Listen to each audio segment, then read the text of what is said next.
வணக்கம் வணக்கம் மக்களே. நிறைய பேர் நடக்கும்போது செருப்பு ஷூவெல்லாம் நடக்கும்போது சரியான தேய்ச்சி நடப்பாங்க. அவங்களோட மிமிக்ரி பண்ணல. ஃபஸ்ட்டு நல்லா தேய்ச்சிட்டு நடக்கிறவங்களோடது, அப்புறம் ஓரளவுக்கு தேய்க்கிறீங்க, அப்புறம் ஓரளவுக்கு தேய்க்கிறீங்க. சரிங்களா? ஃபஸ்ட்டு நடக்கிறது வந்துட்டு நல்லா தேய்ச்சி நடக்காரு புரியும்.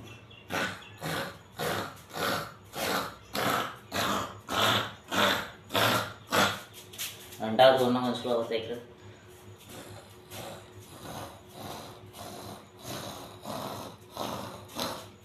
ஒன்றும் கொஞ்சம் தேய்க்கிறது.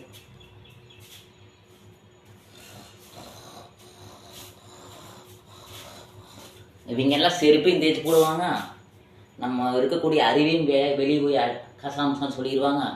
ஒன்று பார்த்திங்கன்னா ட்ரெஸ்ஸும் சரியாக வச்சுக்க மாட்டாங்க. எல்லாமே தேய்ச்சி சீக்கிரம் இத்து போகிற அளவுக்கு, பிஞ்சு போகிற அளவுக்கு ஆக்கிடுவாங்க. இதுதான் தெரியாமல் பிடிச்ச